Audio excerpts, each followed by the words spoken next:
धम्मपद भगवान बुद्ध के वचनों का अनूठा संग्रह।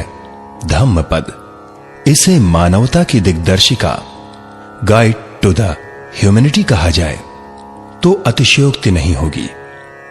ये ग्रंथ त्रिपिटक के खुद्दक निकाय का अंग है।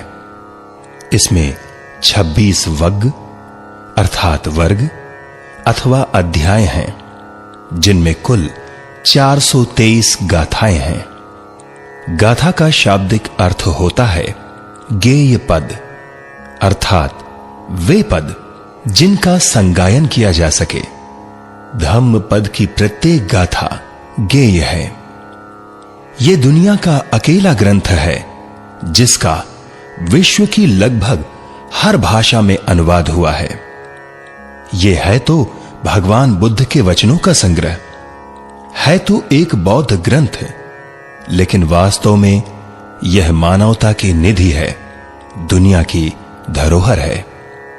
जर्मनी के सुप्रसिद्ध विद्वान मैक्स मूलर का कहना है, पाली ग्रंथ धम्मपद मेरे लिए अत्यंत प्रिय है।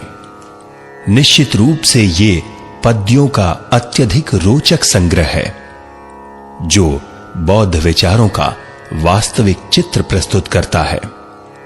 धम्मपद का अंग्रेजी भाषा में अनुवाद करने वाले विद्वान अल्बर्ट जे एडमंड कहते हैं, यदि एशिया खंड में किसी अविनाशी ग्रंथ की रचना हुई है तो वह यही है। सुप्रसिद्ध बौद्ध विद्वान महापंडित राहुल सांकृत्यायन का कथन है, बौद्ध धर्म का यही एक ऐसा ग्रंथ है जिसका संसार की सभी भाषाओं में अनुवाद उपलब्ध है।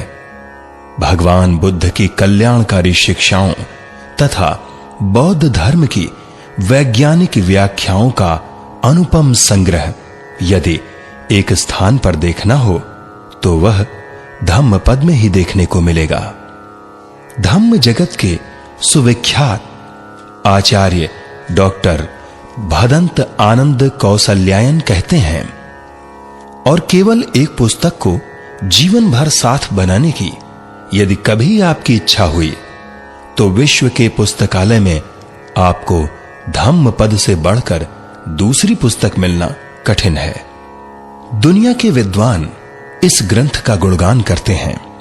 Burma, Cambodia, Laos, Sri Lanka, Thailand, Malaysia इत्यादि बौद्ध देशों में आज भी धम्मपद के अखंड पाठ की परंपरा जीवित है। श्रीलंका में धम्मपद के पारायण के बिना भिक्षु की उपसंपदा नहीं होती। कई बौद्ध देशों में भिक्षु संघ को संपूर्ण धम्मपद कंठस्थ कराया जाता है।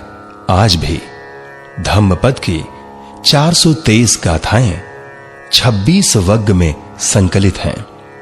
ये गाथाएं न केवल धम्म का सार हैं, बल्कि धम्म की दृष्टि से कई शब्दों को भी उनके वास्तविक अर्थों से परिचित कराती हैं, जैसे ब्राह्मण, पंडित, आर्य इत्यादि।